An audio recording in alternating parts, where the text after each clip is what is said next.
The night my husband announced his future wedding, the lemons on my roasted branzino tasted like metal.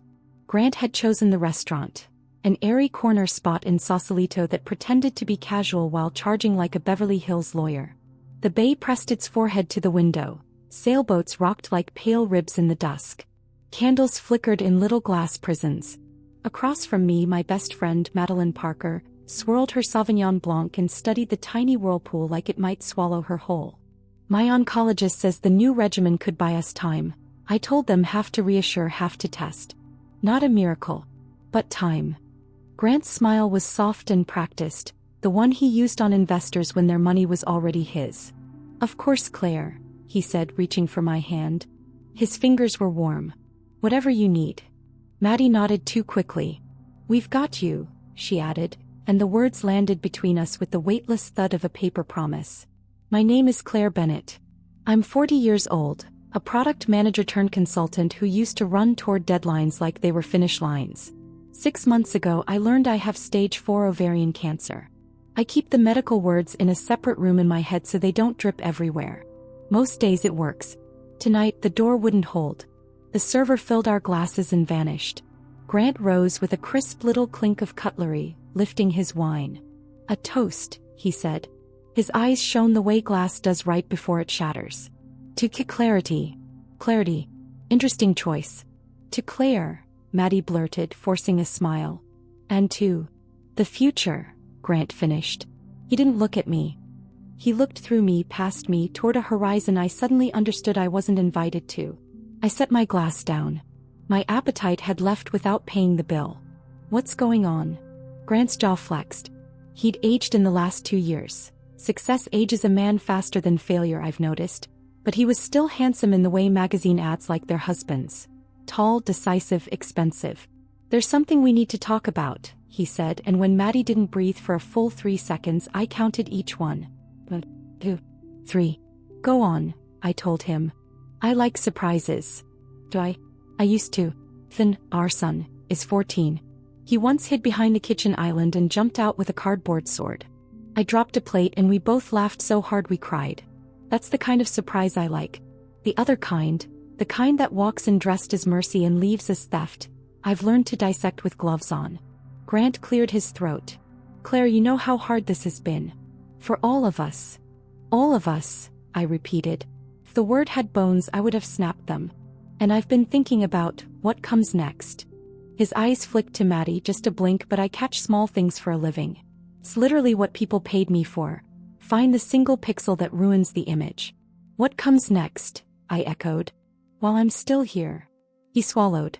I need companionship. Stability for Ethan. A partner to keep the home. The home, I said, that I built while you were building a company. Maddie's napkin tore under her thumb. She always fidgeted when she lied. In sophomore year she'd shredded an entire Starbucks receipt telling me she was definitely over a philosophy named Rowan. The confetti on the table had told a different story. Grant tried a different tack, his voice dipping into that reasonable register that made juries fall in love with him on podcast. I don't want to blindside you. I want to do this with respect. Do what exactly? I asked. He exhaled like a man stepping into cold water. Maddie and I are getting married. The restaurant's hum did a strange thing, shrunk to a pinpoint and then exploded back into the room. Someone behind me laughed. A fork scraped porcelain. The bay pressed harder at the glass like it wanted to climb in and watch. I'm sorry, Maddie said to the tablecloth. Her voice was small and honest sounding, the kind of voice that had convinced me to forgive her for borrowing my red coat and spilling sangria on it junior year. It wasn't planned. It happened. While I was in infusion? I asked. Or were you waiting until I fell asleep on the couch? Grant's face folded. That's not fair. Fair is the fantasy we sell children so they'll share their toys, I said. I'm not a child. Silence dressed the table in velvet. I picked up my glass, watched the wine tilt and settle. I didn't drink. I wanted my mind sharp. Sharper than his excuses. Sharper than my own mercy. When?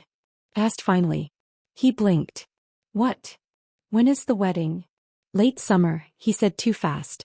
Unless, well, if your treatments extend. Extend my life, I finished. You'll push the date? Neither of them answered. They didn't have to. It was written in the careful way they didn't look at each other, in the shared flinch that betrayed a practiced conversation. Reluctant empathy rehearsed in a mirror. The server reappeared as if he'd been summoned by the scent of catastrophe. "How is everything tonight?" "Life-altering," I said pleasantly. "We'll need the check." Grant started to protest. I raised one finger and he quieted. It was the first mercy I'd shown him all evening. On the drive back over the Golden Gate, the bridge cables rose and fell like the ribs of a sleeping giant. The city glittered to the right, hard, beautiful, indifferent. We didn't talk. Maddie had taken her own car. Her taillights were two red eyes in the dark, then nothing. At home, the house breathed its familiar smells. Cedar from the bookshelf Grant had insisted on building himself. Basil from the windowsill. The faint ozone of Ethan's gaming console upstairs. My son's laughter leaked under his door, bright and oblivious, and I pressed my forehead to the wood for 2 long seconds. In our bedroom, Grant set his keys down. "I wanted to tell you in a dignified way," he said. "With compassion." "With compassion," I repeated and smiled without humor. "I must have missed that course in your MBA program." He winced. "We can do this right.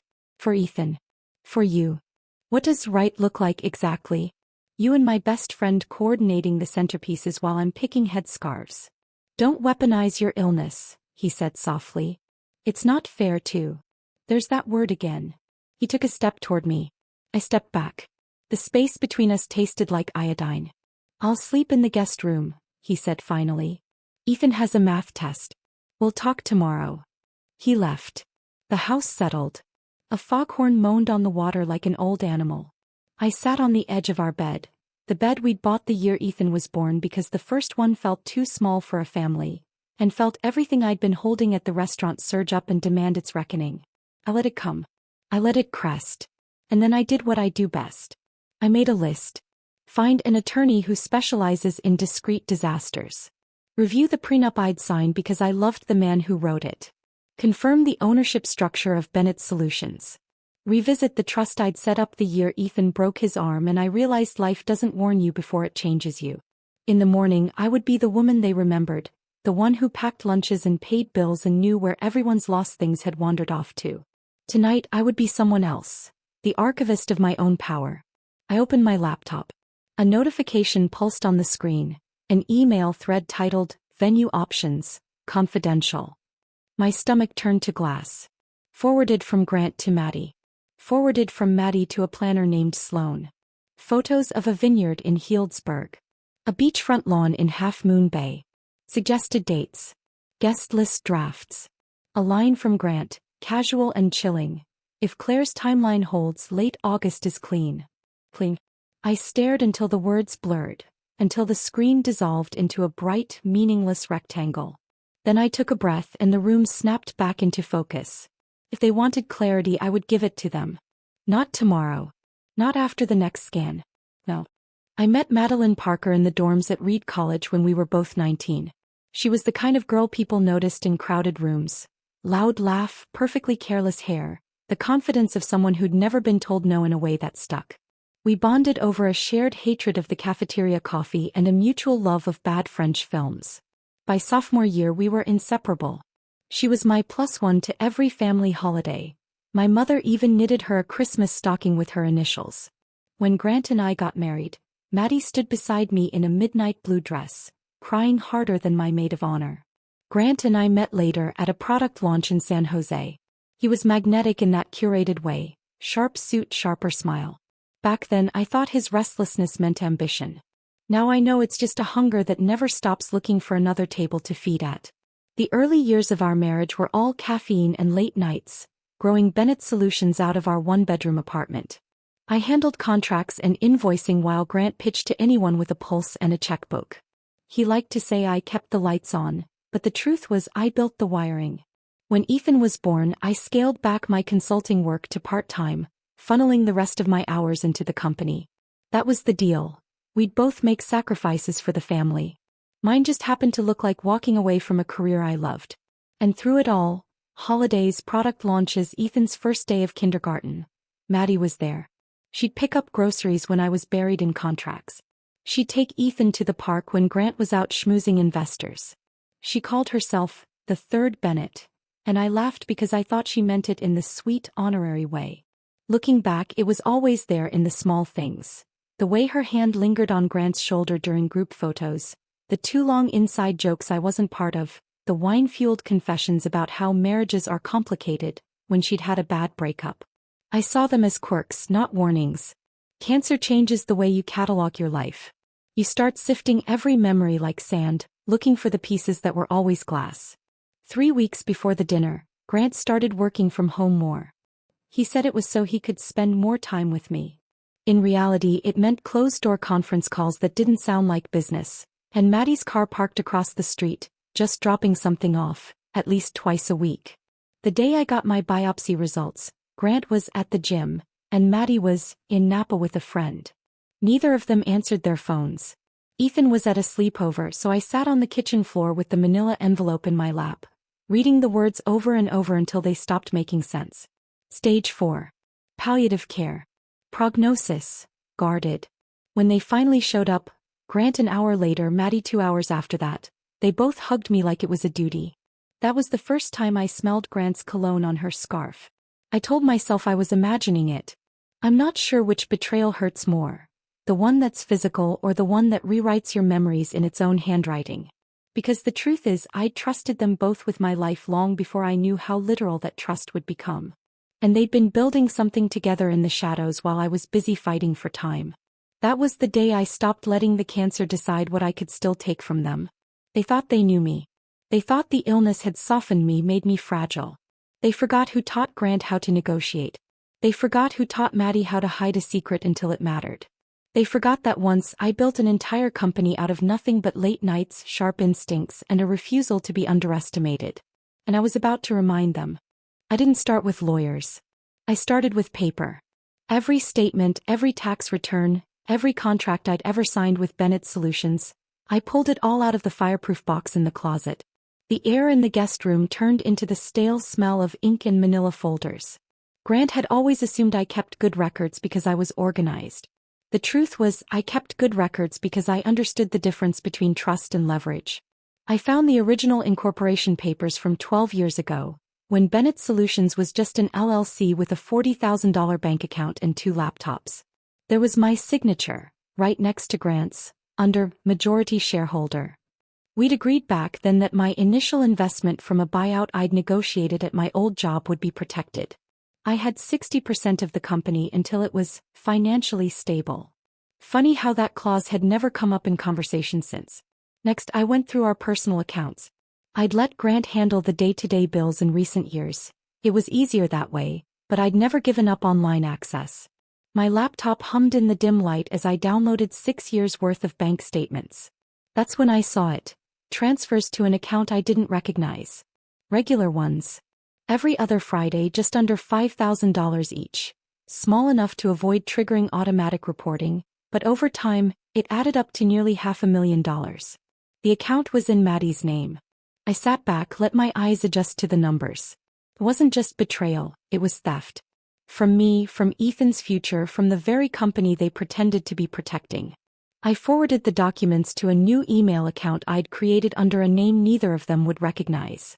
Then I encrypted the files and backed them up to 2 separate drives. By the time I closed the laptop, it was nearly 2 a.m.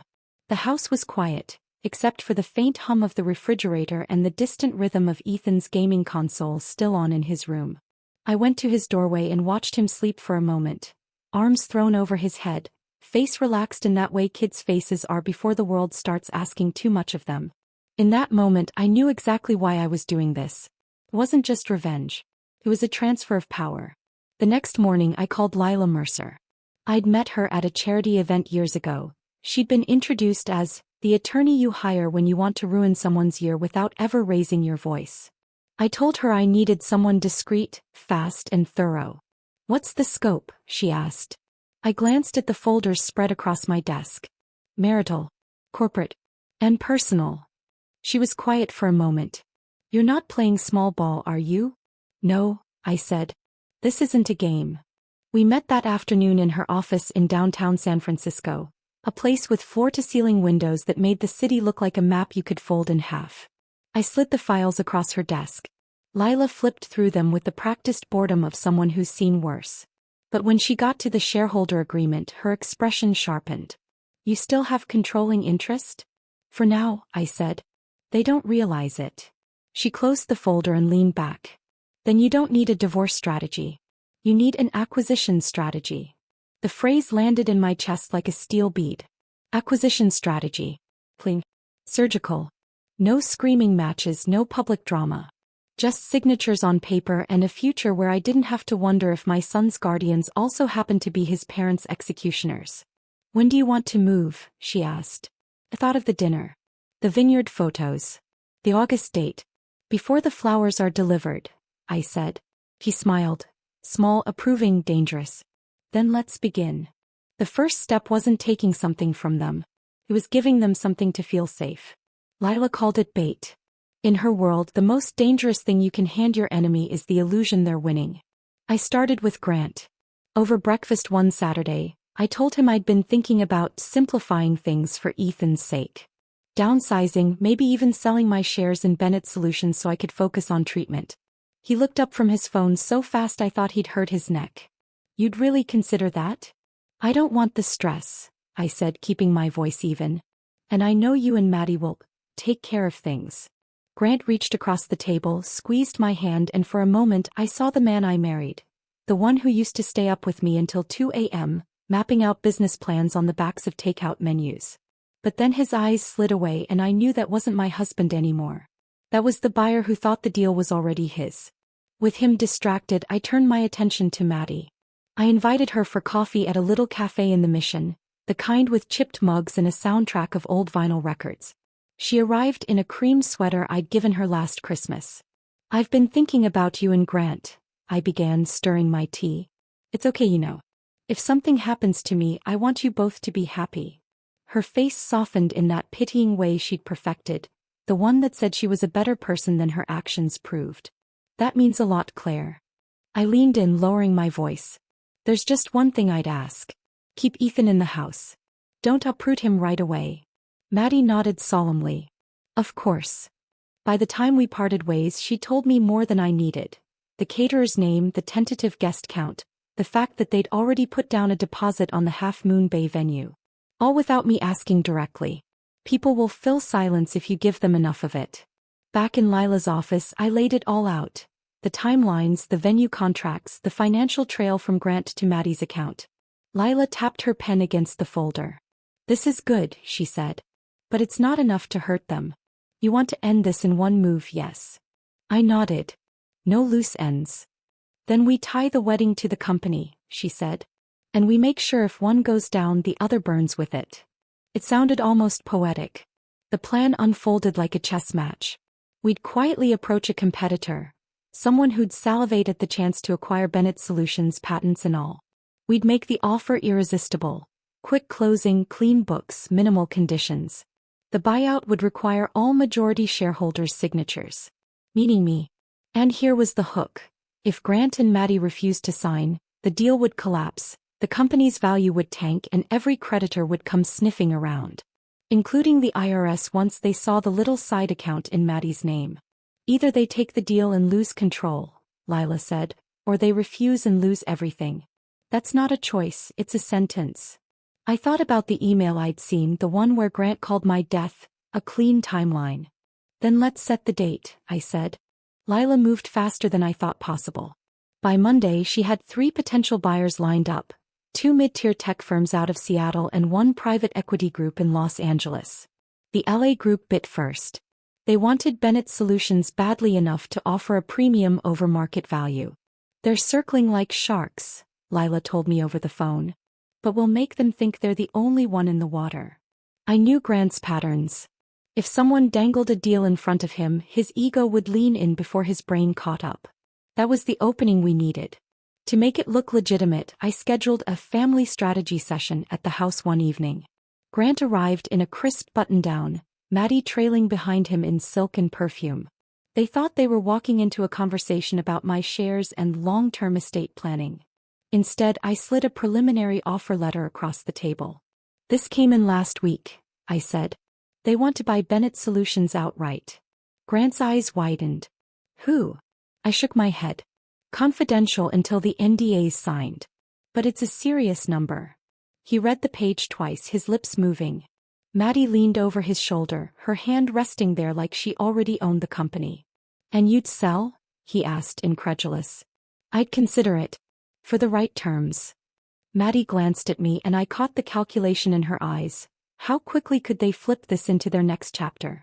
How much could be siphoned before I noticed? That's interesting, Grant said, setting the paper down like it was delicate. We'd need to review the numbers, of course. I nodded. Of course. But the buyer's on a timeline. They want this wrapped before the end of the quarter. That was the beauty of it. Pressure disguised as opportunity. If they bit too fast, it would look desperate. If they hesitated, they risked losing the deal. Either way, the clock was ours, not theirs. Later that night, after they'd left, I sat at the kitchen table with my laptop. The screen glowed against the dark, my inbox filling with Lila's updates. She'd already sent the draft NDA, the asset list, the contingency clauses. One email was flagged in red: ownership structure verification, urgent. I opened it and felt a small, fierce satisfaction bloom in my chest. It was the formal confirmation from the state registry. I still held 60% voting rights. They couldn't sell without me. But I could sell without them, provided the contract was structured right. The next morning, Grant texted me. Let's move forward. No sense wasting time. He had no idea that the time we were keeping wasn't counting down to his payday. It was counting down to his eviction. From my company, from my house, and from the version of our life he thought was untouchable. The trick with people like Grant and Maddie is you don't push them into a corner.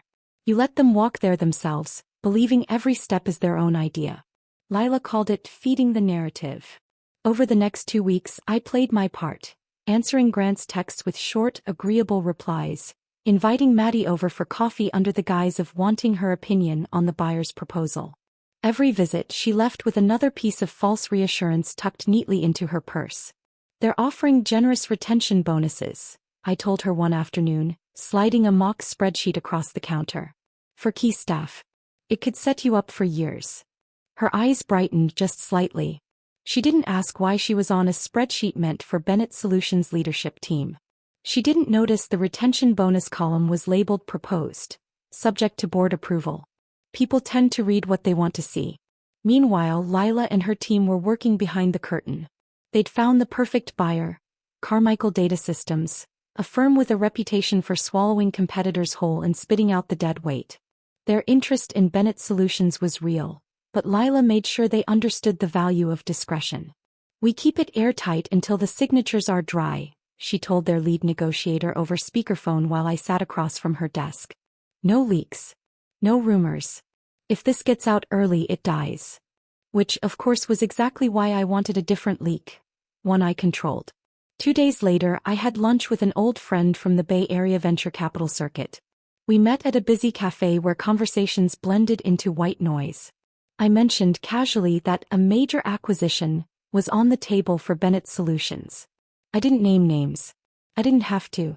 In that world, half a sentence is enough to start a fire. By the following morning, Grant was pacing in the kitchen, phone glued to his ear. I caught snippets. Just a rumor. Could be strategic positioning. No, I'm not worried. He was worried. His tells were small but obvious. The tight jaw, the way he kept glancing toward the study where he kept his private files. That night he came to me with a new idea. Maybe we should speed this up. Lock in the buyer before anyone else gets involved. I shrugged. If that's what you think is best. Inside, I marked the moment.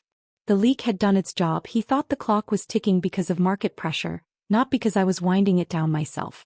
What he didn't know was that Carmichael's board had already signed off on the deal. All we needed now was the final meeting.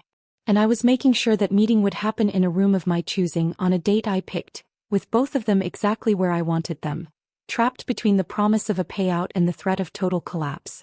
The date was set for a Thursday morning at Carmichael's San Francisco office, a glass and steel monolith that seemed to tilt toward the bay like it was listening for secrets. I told Grant it was a pre-closing review with the buyer's team. Just a formality, I said. Just signatures and handshakes. He didn't even question why Maddie needed to be there. They want all stakeholders present, I explained, handing him an agenda I'd doctored to look official. Board optics. The night before I didn't sleep. I sat in the dim glow of my desk lamp, flipping through the final contract Lila had prepared. On the surface it looked like a straightforward sale. But buried deep, right where only someone like me would look, were the two clauses that mattered most. Immediate transfer of controlling interest upon my signature alone. Severance exclusions for any employee or contractor found to have engaged in financial misconduct. We had Maddie's account statements ready. We had Grant's authorization emails. The moment the deal closed, those severance exclusions would hit like a trapdoor. At 8:30 the next morning we rode the elevator up together. Me, Grant, and Maddie. The mirrored walls caught every glance they exchanged when they thought I wasn't looking. The conference room was all sharp lines and expensive coffee. Carmichael CEO Daniel Brooks stood to greet us, his handshake firm, his smile thin. Behind him, two associates arranged thick stacks of documents in neat rows. Lila was already seated at the far end, a quiet sentinel in navy silk. "Thank you for making the time," Daniel began. "We're excited to move forward." Grant leaned back in his chair, the picture of casual authority. Maddie sat beside him, crossing her legs in a way that said she thought she belonged at this table. We worked through the formalities quickly: asset valuations, intellectual property lists, transition plans. Grant answered questions like he was auditioning for a podcast interview. Maddie said nothing, but her smile never left. Then Daniel slid the final contract toward me. "Claire, as majority shareholder, your signature here initiates the transfer process." Grant nodded at me. "Go ahead." I took the pen. For a moment I just held it, letting the weight settle in my hand. Then I signed, slow, deliberate, the ink pooling slightly where I paused on the last letter. Daniel smiled. "Congratulations. As of now, Carmichael Data Systems owns Bennett Solutions." Grant reached for the pen, but Daniel didn't slide the contract toward him. Instead he folded his hands. "Mr. Bennett, Ms. Parker, before we discuss your retention packages, there's an internal compliance matter to address." Maddie's smile faltered. "I'm sorry, what?" Daniel glanced at Lila. She opened a slim folder and laid out the evidence. Bank statements showing the transfers, email printouts with Grant's notes, authorization codes linking both of them to the withdrawals. "Unfortunately," Daniel said, his voice neutral, "per the terms of this acquisition, any party found to have engaged in misappropriation of company funds is ineligible for severance or retention bonuses. Effective immediately, your roles are terminated." Grant's chair scraped back. "You can't be serious." "It's in the contract you didn't read," I said quietly. Maddie turned to me, her voice a thin whisper. "You set us up." I met her gaze without blinking. "No. You set yourselves up. I just built the table you walked into." The silence in that room felt like the eye of a storm, brief, sharp, and entirely mine. Grant's face was the first to change. The flush started high on his cheeks, spread down his neck, and settled into the kind of blotchy red that had always given him away during arguments. Maddie, on the other hand, went still, shoulders rigid, lips pressed so tightly together they nearly disappeared. Daniel Brooks didn't flinch. "We take compliance seriously," he said, sliding the evidence back toward Lila. "Our legal team will coordinate with yours for the transfer of all relevant records. Security will escort you from the premises after this meeting." Grant's laugh was ugly and humorless. "You think you can just kick me out of my own company?" "It's not your company anymore," Daniel replied evenly. "And as of 15 minutes ago, it hasn't been for you to claim." Maddie tried a different tactic, leaning forward with a softness I'd once thought was friendship. "Claire, you don't have to do this. Think about Ethan." "I am thinking about Ethan," I said.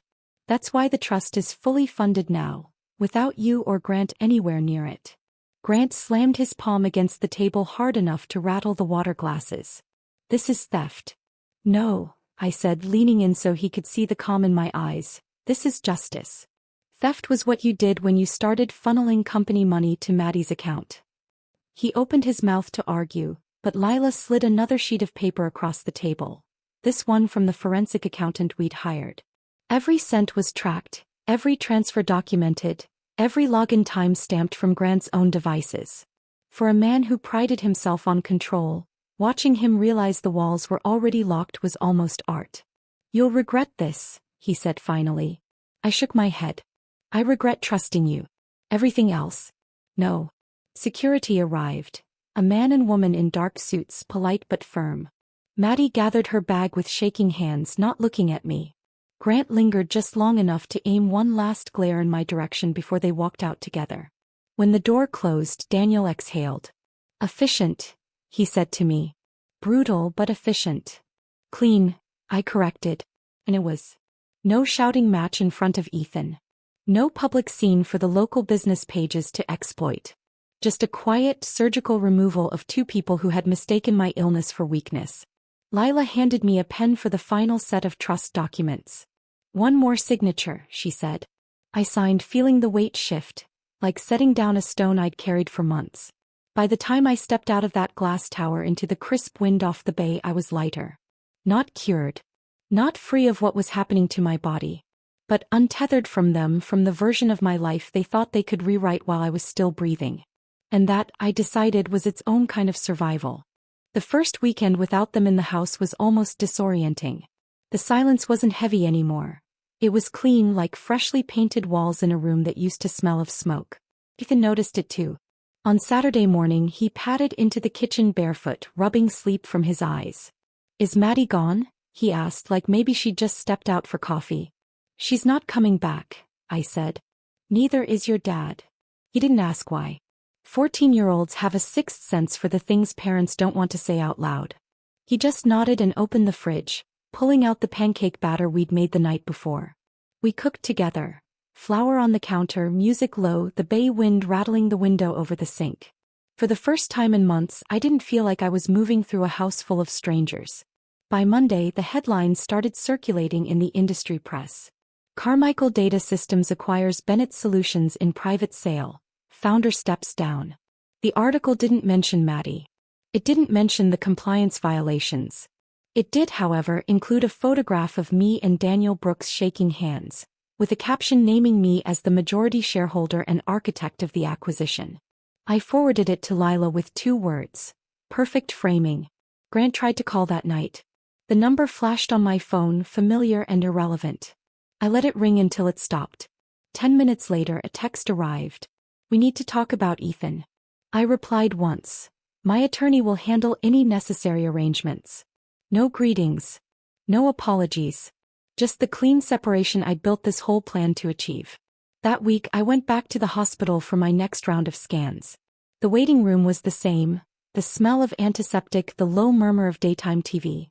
But I felt different. Not because I was winning against the cancer, but because I'd stopped losing to everything else.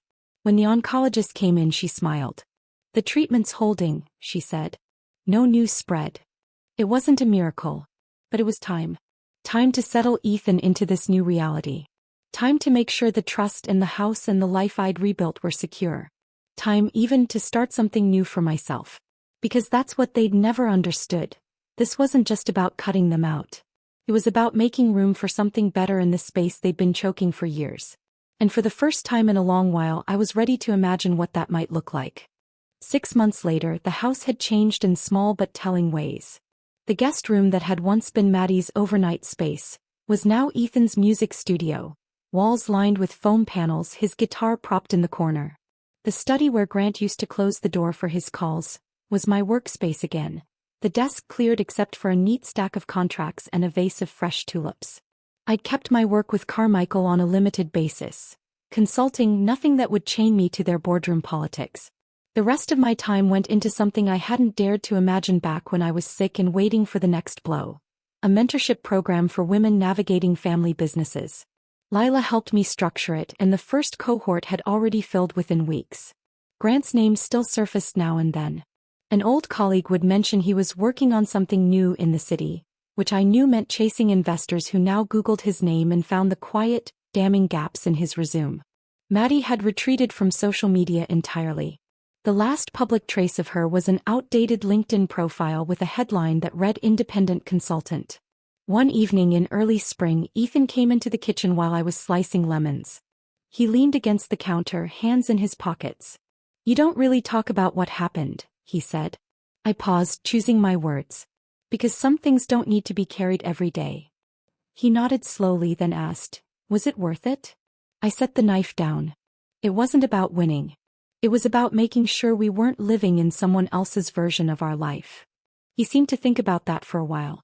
"I'm glad it's just us," he said finally and headed back upstairs.